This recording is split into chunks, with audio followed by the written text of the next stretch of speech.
Hey, Bob Carr here with another episode of the Bob Carr Show. Returning to the studio today is fellow TLC employee, Mr. Grayden Bird. Mr. Bird, how are you doing, sir? Doing good. How are you?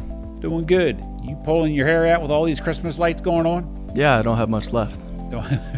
A lot of Christmas light installations going on.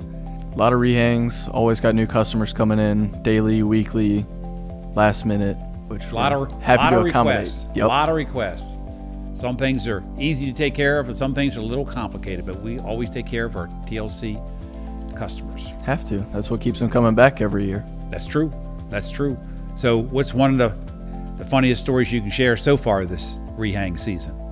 Has anybody been chased around the yard by a dog this year? No, not this year. That was, Rudy a couple of years ago. Oh, yeah. Yep, that happens. Customer forgot we were up back, even though it was after lunch and we'd been there all morning. And luckily they were happy, friendly, small dogs. They were little teacup dogs, but I gotcha. Definitely startled the guys when they're up on ladders and they hear a little chihuahua yapping come running out the back door. Or a big German Shepherd.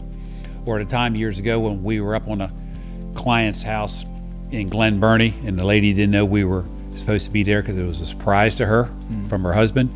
And we woke her up. She was in the bedroom asleep. She was a nurse, so she was working night shift, and we were out there during the day.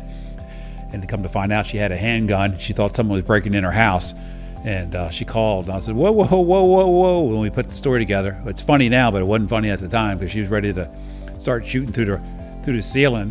And then we calmed her down when she called. She started figuring out what was going on. She looked out front and saw our trucks, so she called the number. I said, "Why are you guys here?" So we had to ruin the surprise that your husband had called us and trying to surprise you for the holidays, and didn't realize you were in the house at the time. But that story could have got real crazy real fast. But we laugh at it now, but it wasn't funny at the moment when we got the phone call. So every year we always have one like that where something will happen, and it's just coincidence when it happens, but it does happen.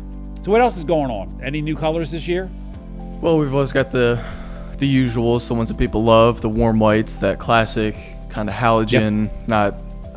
It's always a struggle to explain that to homeowners, how a bright white and you and I will talk about color temperatures and know what we mean all day long, but then to explain that to a homeowner. Well, yeah, that's what sometimes difficult. it mixes up with people. There's warm white, then there can be a white, and then it could be a super bright white. And you and I might be on the same page, but a homeowner who only has holiday lights put up once a year, where we're dealing with lights year round, can get a little confusing, especially if you've done a large installation. So I always like to have a sample that we can plug in and show them, to make sure they're happy with it. Because boy, when they're not happy with it, it throws everything off.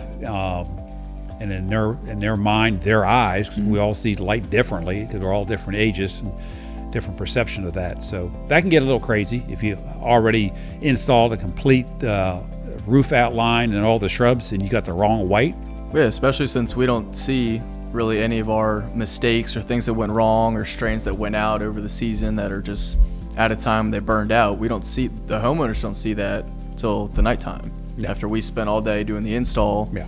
I mean, we can plug it in, but if Rudy installed it one year and the next guy installs it the next year and Julio gets it the third year and it's changed colors and notes were forgotten or not put in correctly. Or the homeowner changes it. We've had that change too, where they've said, hey, the man or the woman, the couple, someone's changed something with us, and then we didn't write it down. Yeah. And then the next one, they get home and going, why you have red instead of the green here this year on this tree out in the yard or shrub out in the yard. So that can always get people excited, can't it? Someone like Julio might just plug in the lights, test them, see that they're all working, but he's not going to know that they're wrong or that those candy cane lights only go on the left side or those bushes right there for that reason. Gotcha. There's a lot of details in it.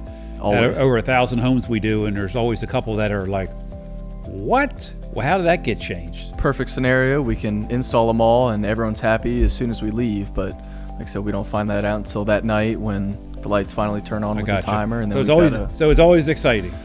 Always exciting. Always exciting at TLC. Something's always going on. Mr. Bird, appreciate you coming in, sharing a little bit of wisdom about our holiday lighting season that we're in the middle of. Thank you for having me. And we'll talk to you soon, sir. See you on the next lighting job. All right, this wraps up another episode of the Bob Carr Show. We'll see you guys on the next episode.